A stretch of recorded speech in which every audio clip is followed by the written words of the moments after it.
নমস্কার, আমি জাতির কথার পক্ষ থেকে জয়জিৎ আজ আপনাদের জন্য নিয়ে এলাম ছোট গল্প আমিনার সুরক্ষা। এই গল্পটি আমি উৎসর্গ করছি সমস্ত বামপন্থী, মাওবাদপন্থী, সেকুলারবাদী সেই সব কমরেডদের জন্যে যাদের কাছে জয় শ্রীরাম জয় মা কালী হচ্ছে ধর্মীয় হিংসার স্লোগান, আর নারায়ে তাকবীর, আল্লাহু আকবার, খুদা হাফিজ, মেরি ক্রিসমাস এগুলো হচ্ছে ধর্মীয় স্বাধীনতা, ধর্মীয় সম্প্রীতি, ধর্মীয় সহিষ্ণুতার পরিচয়। নিবেদন আমিনার সুরক্ষা। অভিজিৎ চক্রবর্তী এবং তার স্ত্রী অপর্ণা প্রায় আধ ঘন্টা ব্যারাকপুর স্টেশনে দাঁড়িয়ে শিয়ালদাগামী ডাউন ট্রেনের জন্য। ঘড়িতে প্রায় রাত 10টা ছুঁই ছুঁই। ব্যারাকপুর চিড়িয়ামোড়ের সামনে তাদের গাড়িটা সেই যে খারাপ হলো, আর কোনোভাবেই ইঞ্জিন স্টার্ট হলো না।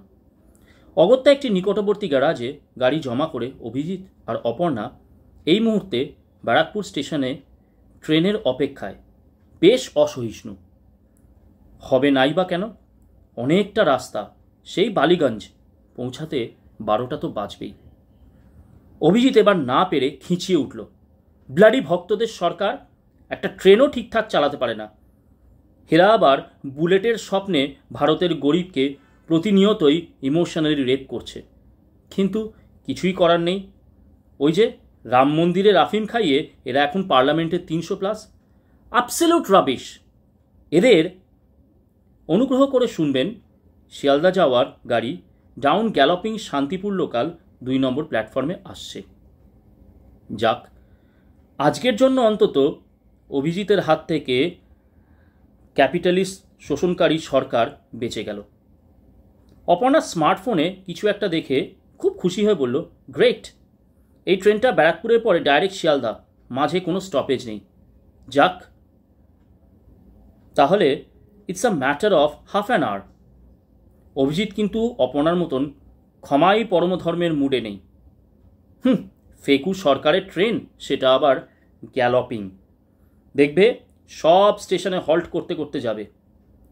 আচ্ছা অপর্ণা, তোমরা কি করে এই ফেকুদের বিশ্বাস করো? The entire system is কোল্যাপসিং।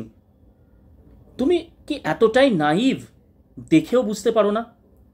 স্রেফ হিন্দুত্বের রাবিশ ফিট করে এরা দেশটাকে আমেরিকার হাতে বেচে দিতে চায়। দেখছো না বেসরকারীকরণের নামে কি নোংরা খেলায় মেতেছে এই মধ্যযুগীয় ফ্যানাটিকগুলো? পুরোটাই একটা বিরাট মিথ্যার ওপর চলছে। অপর্ণা বুঝল তার ইম্যাচিওর উল্লাস অভিজিৎকে হার্ট করেছে। I am sorry Abhijit, I didn't mean it, come on, chill out, এই তো ট্রেন ঢুকছে। অভিজিৎ চক্রবর্তী বালিগঞ্জ নিবাসী, কলকাতার একটি অতি বামমনস্ক ইউনিভার্সিটির অর্থনীতির অধ্যাপক, আর স্ত্রী অপর্ণা মধ্য কলকাতার একটি নামী ইউনিভার্সিটির ইংরাজির অধ্যাপিকা। তাদের বিয়ে হয়েছে 2 বছর আগে, এখনও কোনো সন্তান হয়নি। নট দ্য রাইট টাইম অভিজিতের ভাষায়। অভিজিৎ ছোটবেলা থেকেই বামপন্থী ঘরানার মধ্যে থেকেছে, হবে নাই বা কেন। বাবা সুজনজিৎ চক্রবর্তী ছিলেন বাম আমলের ডাক সাইটে মন্ত্রী, কিন্তু বাম জামানার অবসানের পরপরেই সুজনজিৎ বাবুর দ্বিতীয় অ্যাট্যাকটা হয় পিস হ্যাভেনে। সেদিনকে কমরেডদের ঢল নেমেছিল সুজনজিৎ বাবুকে শেষবারের মতন লাল সালাম জানাতে। অনেক প্রৌঢ় কমরেড অভিজিৎকে জড়িয়ে ধরে কেঁদে ওঠে। এখন তোমরাই আশা ভরসা, দেশটাকে, এই রাজ্যটাকে ওই গেরুয়া ধর্মীয় উন্মাদদের হাতে বিকিয়ে যেতে দিও না অভি। সেই থেকেই অভিজিতের ডিকটেটরশিপ অফ প্রোলেতারিয়াতের লড়াই তীব্র গতিতে চলছে। ইউনিভার্সিটি ক্লাস হোক কিংবা সিয়াটেলে ডেমোক্র্যাটদের অভ্যর্থনায় সেমিনারে লেকচার, সব জায়গাতেই অভিজিৎ তুলোধনা করে, অবশ্যই অকাট্য যুক্তি দিয়ে মাধ্যমে, কিভাবে ভারত থেকে আমেরিকা কিংবা ইউরোপের কিছু দেশ ডানপন্থীর কবলে পড়ে বিশ্বের সংখ্যালঘুদের হত্যালীলায় মেতেছে। অভিজিতের আবেগ বিশ্লেষণ প্রতিবাদী লড়াই অভিজিৎকে এনে দিয়েছে আন্তর্জাতিক খ্যাতি, কিন্তু এখানে সে ডানপন্থীদের চক্ষুশূল হয়েছে সঙ্গত কারণেই। কিন্তু ভারতের সেকুলারিজমকে বাঁচিয়ে রাখতে অভিজিতের সংগ্রাম আগামী দিনে তীব্রতর হবে। অপর্ণাও উদ্বাস্তু পরিবার থেকে উঠে আসা বাম মনস্ক নারী, বলাই বাহুল্য অভিজিতের যথার্থ সহযোদ্ধা। তারা স্বপ্ন দেখে শ্রেণী বিপ্লবের মাধ্যমে উগ্র হিন্দুত্বকে পরাজিত করে একদিন এপার আর ওপার বাংলা মিলেমিশে একাকার হয়ে যাবে। সেই দিনই হবে প্রকৃত বিশ্ব মানবতার জয় এবং হিংসার কাঁটাতারের পরাজয়। ট্রেন ছেড়ে দিয়েছে, কিন্তু ধীরে চলছে। এখনও হলুদ সিগন্যাল। ব্যারাকপুরে একটি নিমন্ত্রণ রক্ষা করে ফেরার সময় গাড়িটা গেল খারাপ হয়ে, তাই বাধ্য হয়ে ট্রেন জার্নি। নয়তো অভিজিৎ সর্বতভাবে চেষ্টা করে কেন্দ্রের এই সাম্প্রদায়িক সরকারের সরকারি মাধ্যমগুলিকে বর্জন করার, কিন্তু আজ ভাগ্য সহায় নয়। ট্রেনের যে কামরায় অভিজিৎ আর অপর্ণা উঠেছে সেটিতে কোনো দ্বিতীয় যাত্রী নেই। একে তো রবিবার রাত, প্রায় 10টা, তার মধ্যে গ্যালপিং ট্রেন। যাই হোক, একদিক থেকে ভালোই হয়েছে। ট্রেনের ভিড়টার মধ্যেও আজকাল কেমন যেন একটা উগ্র হিন্দুত্বের ছোঁয়া লেগেছে। কেন্দ্রীয় সরকারকে কিছু বললেই আজকাল এরা রে রে করে দেশদ্রোহীর তকমা সেঁটে দিচ্ছে। কোথায় যে এর শেষ সেটা ভেবেই অভিজিৎ শিউরে ওঠে। বাঁচা গেল, শিয়ালদা অবধি কোনো ভক্তের ভণ্ডামি সহ্য করতে হবে না। এইসব ভাবতে ভাবতেই অভিজিতের চোখ পড়ল অপর্ণার দিকে। জানলার ধারে বসা অপর্ণার এলোমেলো চুল ওকে আরও সেন্সুয়াস করে তুলেছে। এবার অপর্ণা একটু চমকে উঠে অভিজিতের দিকে তাকালো। অভিজিতের চাহনির ভাষায় অপর্ণা হঠাৎই একটি টিনেজারের মতন লজ্জা একটা হাসি দিল। অভিজিৎ অপর্ণার ঠোঁটের একদম সামনে নিজের ঠোঁটটা নিয়ে গেল। অপর্ণা জোরে জোরে নিঃশ্বাস নিচ্ছে, মাদকতা আরও বাড়ছে। ঠিক এই সময় হিন্দিতে কারা যেন চিৎকার করে উঠল, খালি গাড়ি হে, পাকড় পাকড়। অভিজিৎ আর অপর্ণার সম্বিত ফিরে পেয়ে দেখল ট্রেনটা হলুদ সিগন্যালে জন্য টিটাগড় স্টেশনে গতিবেগ কমিয়ে দিয়েছে, আর কয়েকটি যুবক ট্রেনটার সঙ্গে পাল্লা দিয়ে দৌড়াচ্ছে তাতে উঠবে বলে। একটি ছেলে বিদ্যুৎ গতিতে লাফ দিয়ে উঠে পড়ল, রফিক পাকড় পাকড়।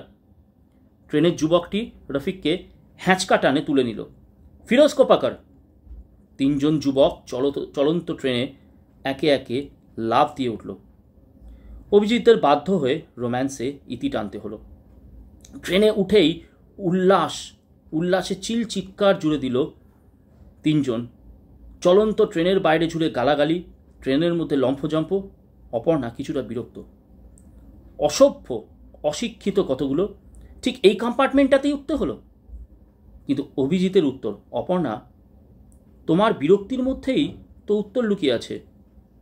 সরকারের বঞ্চনা সংখ্যালঘুদের প্রতি আজ ওদের অশিক্ষার অন্ধকারে ঠেলে দিয়েছে।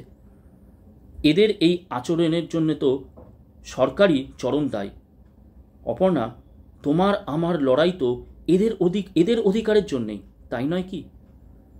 অপর্ণা লজ্জা পেয়ে, সরি, আসলে এরকম একটা আবেগঘন মুহূর্তে এই ইন্ট্রুশনটা মানতে পারিনি। ঠিকই, আমার এইভাবে রিয়াক্ট করাটা একেবারেই উচিত হয়নি। Damn it. अरे सुलेमान भाई, जरा उधर देखो, क्या जलवा, একদম ক্যাটরিনা, লুটলো ভাইজান। অপর্ণাকে দেখতে পেয়ে ওই 3জনের মধ্যে এই পৈশাচিক উল্লাস। মুহূর্তের মধ্যে ওই 3জন কম্পার্টমেন্টের সবকটা জানলা আর দরজা লাগিয়ে দিয়ে ঘিরে ধরল অভিজিৎ আর অপর্ণাকে। সুলেমান টিটাগড়ের নাম করা গুন্ডা, খুন, ডাকাতি ইত্যাদির জন্য জেল খেটেছে 2বার।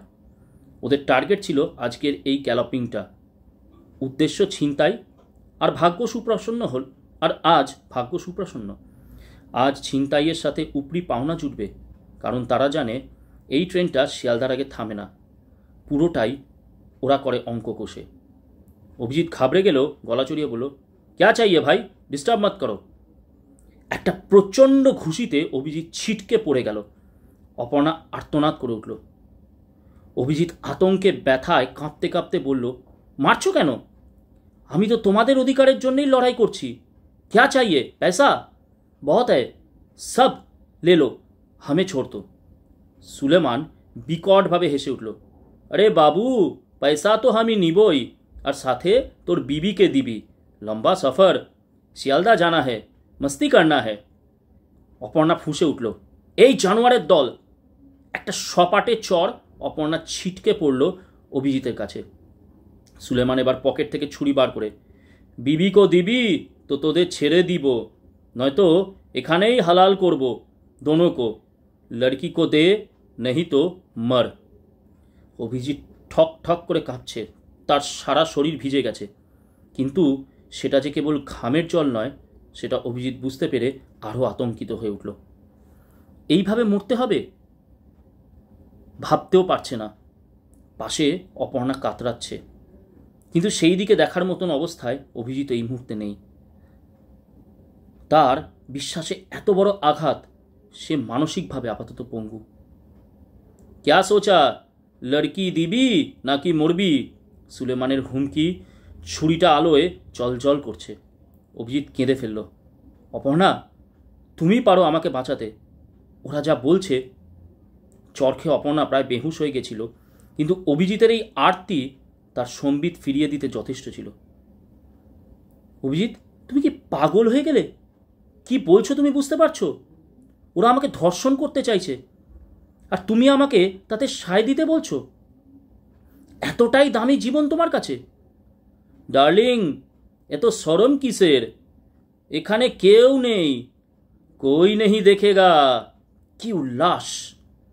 অভিজিৎ প্রাণ ভয় সুলেমানকে সমর্থন করে বলল, ও ঠিকই বলেছে, কেউ তো নেই এখানে, কেউ জানতে পারবে না এই স্ক্যান্ডেলের ব্যাপারে। Aparna, be reasonable. কোনটা বেশি দামি, তোমার শরীর নাকি তোমার স্বামীর জীবন? একটু সময়ের তো ব্যাপার, মনে করো একটা দুঃস্বপ্ন। আর অপর্ণা হতবাক, তার বিপ্লবী অদমনীয় আদর্শবাদী স্বামীর এই ভিখারির দশা দেখে। এটা তো দুঃস্বপ্ন থেকেও মারাত্মক। কে বেশি অপরাধী আজ, সুলেমান না অভিজিৎ? অপর্ণা, অভিজিতের অস্ফুষ্ট ভিক্ষা। অপর্ণা বুঝে গেল আজ শরীরের যুক্তি হচ্ছে প্রধান যুক্তি। অপর্ণা বুঝে গেছে যে আজ শরীরের যুক্তি হচ্ছে প্রধান যুক্তি। যেখানে শিক্ষিতা অপর্ণা আর তথাকথিত দেহাতি মহিলার শরীর শিকারীর লালসায় মিলেমিশে একাকার হয়ে গেছে। অপর্ণা আর প্রতিবাদ করল না, কেবল চোখের ভাষায় অভিজিৎকে বুঝিয়ে দিল সুলেমানের স্যাটিসফ্যাকশনে অপর্ণা রেজিস্ট করবে না। বিপ্লবী অভিজিৎ দীর্ঘজীবী হবে। ডার্লিং, নো টেনশন, তুমি তো আমি আদর করব, কষ্ট দিব না। সুলেমান অভয় দিল। সুলেমান রীতিমতো কোলে তুলে অপর্ণাকে একটু দূরের একটা সিটে নিয়ে শুইয়ে দিল। এর আগেও সে মালাউন নারী ভোগ করেছে, কিন্তু এরকম হাইফাই বড়া ঘরের মস্ত মালাউন বেটি সে আগে পায়নি। তাই সে খুব সতর্কভাবে অপর্ণার 10,000 টাকা দামের ঢাকাই জামদানিটা খুলে ধুলোয় ফেলে দিল। ট্রেন সোদপুর ছেড়ে গতি নিয়েছে। সুলেমান কথা রাখল, অপর্ণাকে সে প্রাণ খুলে আদর করতে থাকল। ধীরে ধীরে সুলেমান অপর্ণার শরীরের নেশায় বুঁদ হয়ে যেতে লাগলো। অভিজিৎও হয়তো কোনোদিন অপর্ণার মধ্যে এইভাবে বুঁদ হয়ে যেতে পারেনি। অপর্ণা চুপ করে কেবল অভিজিতের দিকে তাকিয়ে থাকল। চোখটা ঝাপসা হয়ে গেলেও স্পষ্ট দেখতে পেল অভিজিৎ দাঁতের নখ কাটছে। অপর্ণার পারফরম্যান্সের ওপর নির্ভর করছে তার জীবন। ট্রেন বেলঘরিয়া আর দমদমের মাঝে আবার দাঁড়িয়ে গেল। সুলেমানের কামনার উত্তেজনা স্তিমিত হয়ে গেছে। অপর্ণার শরীরের ওপরেই সে গা এলিয়ে একটু চিরিয়ে নিচ্ছে। আবার ট্রেন চলতে শুরু করলো। দমদম পার হয়ে যাওয়ার পরে সুলেমানের মনে হলো এরকম মালাউন বেটি সে হয়তো আর পাবে না। তাই আবার অপর্ণার ওপর চেপে বসে নিজের কামনার শেষ বিন্দুটুকু নিংড়ে দিতে থাকলো। অপর্ণা আর্তনাদ করল না। অবশেষে ট্রেন শিয়ালদার আগে ইন্টারলকিং সিগন্যালে দাঁড়াতেই, ভাইজান আব নিকলতে হ্যাঁ। অভিজিতের কাছ থেকে টাকা পয়সা নেওয়ার পর সুলেমান অপর্ণার মোবাইলটা নিয়ে, ডার্লিং তুম আজ ছা গই, আমার নাম্বার তোমাকে দিলাম, মজা নিতে হলে কল দিবে। আর অভিজিতের দিকে তাকিয়ে সুলেমানের চাপা হুঙ্কার, জো হুয়া ভুল যাও, পুলিশে বললে তোর বিবিকে ঘরে ঢুকে খাবো, কুছ মত कहना किसी को भी, বাই ডার্লিং। ওরা নেমে গেল। অভিজিৎ কাঁপতে কাঁপতে অপর্ণার কাছে গেল। অপর্ণা শাড়িটা পরে নিয়েছে, জানলার বাইরে তাকিয়ে আছে। চুলটা হাওয়া এলোমেলো, আর মুখে চরের কালশিটে দাগ। এই যা। শিয়ালদাতে নেমে অভিজিৎ ট্যাক্সি নিল। অপর্ণা চুপ, কিন্তু তার যে হাঁটতে খুবই যন্ত্রণা হচ্ছে অভিজিৎ বিলক্ষণ বুঝতে পারছিল। কিন্তু সেই মুহূর্তে চুপ থাকাটাই সে যুক্তিসঙ্গত মনে করল। বাড়ি পৌঁছে অভিজিৎ শুধু বলল, অপর্ণা, পিলস খেয়ে নিও, কোনো দুর্ঘটনা যাতে ঘটে না যায়। আর যা হয়েছে একটা দুঃস্বপ্ন ভেবে ভুলে যাও। ওই পরিস্থিতিতে কম্প্রোমাইজ না করলে তুমি আমি দুজনেই খুন হতাম। ওরা গরিব, অশিক্ষিত, সেক্স স্টার্ভড হয়ে জানোয়ার হয়ে গেছিল, কিন্তু আমরা তো শিক্ষিত, ভদ্র সমাজে বাস করি। এসব জানাজানি হলে স্ক্যান্ডেল, আমার ক্যারিয়ার, তোমার career, everything will be at stake. তাই এটা নিয়ে থানা পুলিশ করলে সিচুয়েশন আরও বিগড়াবে। Aparna, let it go. Abhijit ভেবেছিল অপর্ণা হয়তো রাগে ফেটে পড়বে, কিন্তু অপর্ণা সেরকম কিছুই করল না। কেবল ধীর স্বরে বলল, আমি স্নান করতে যাচ্ছি, গাটা ভীষণ চটচট করছে। সেই ঘটনার পর মাস দুয়েক কেটে গেছে। অভিজিৎ সামনের মাসে নিউ ইয়র্ক যাচ্ছে সোশ্যালিজম আর মাইনরিটি রাইটসের ওপরে সেমিনারে লেকচার দিতে। রাজ্য পলিট ব্যুরোতেও গুরুত্বপূর্ণ পদে অভিজিৎকে আনা হচ্ছে মেহনতি আর সংখ্যালঘুর জন্য তার লড়াকু আর অনমনীয় সংগ্রামের জন্য। অপর্ণাও খুব তাড়াতাড়ি ইংরাজির assistant head of the department হতে চলেছে। আর হ্যাঁ, অপর্ণা পিলসগুলো রেগুলার খেয়ে গেছে, তাই কোনো দুর্ঘটনা হয়নি। একেবারে যাকে বলে পিকচার পারফেক্ট। শনিবারের দুপুর, ক্লাস সাসপেন্ড। অভিজিৎ তাড়াতাড়ি বাড়ি ফিরছে। অপর্ণাকে নিয়ে পিটার ক্যাট যাওয়ার প্ল্যান। অপর্ণার একটু রিক্রিয়েশন দরকার। এই কয়েক মাস কম ঝক্কি তো যায়নি ওর ওপর দিয়ে। বাড়িতে ঢুকতে গিয়ে অভিজিৎ একজোড়া জুতো দেখল। উফ, এখন আবার কে এলো? একটু অবসরের জো নেই। অভিজিৎ স্পষ্টতই বিরক্ত। কিন্তু ড্রয়িং রুমে তো কেউ নেই, তাহলে কে এসেছে? হঠাৎ ওপর থেকে একটা চাপা গোঙানির আওয়াজ। অভিজিতের বুকটা ভয় কেঁপে উঠল। অপর্ণার কি হলো? বাড়িতে কে ঢুকেছে?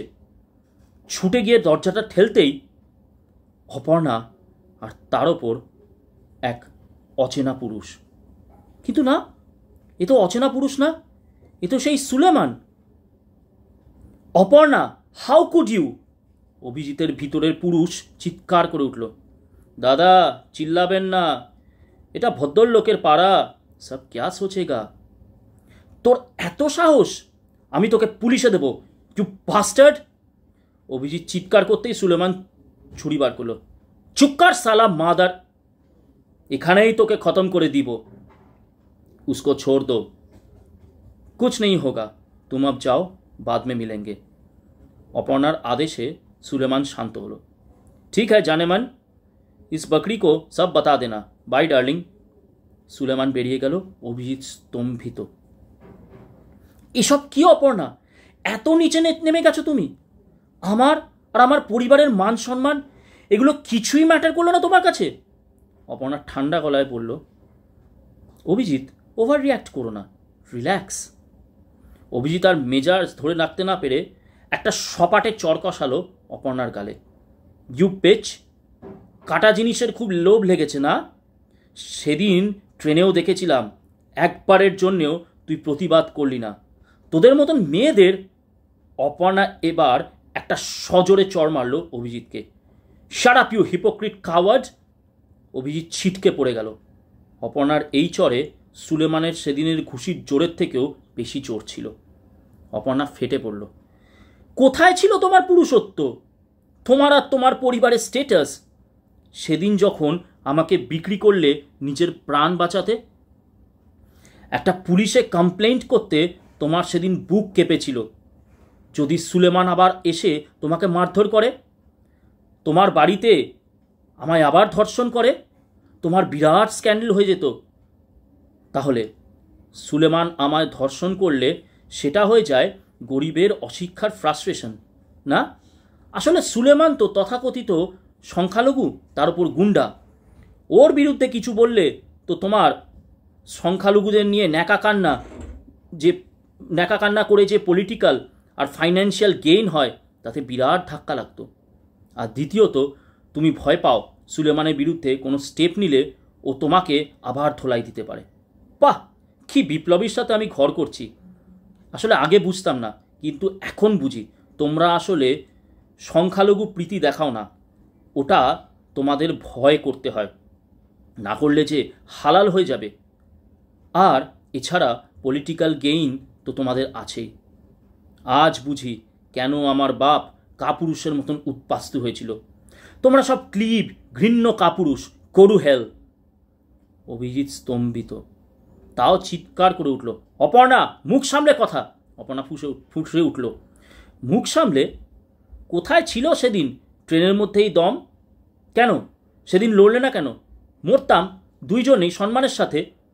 কিন্তু না, তোমাকে তো বাঁচতেই হবে, তাই আমাকে না। সেদিন তুমি আমাকে বিক্রি করলে, নিজের বিবেক, নিজের মনুষ্যত্বকে।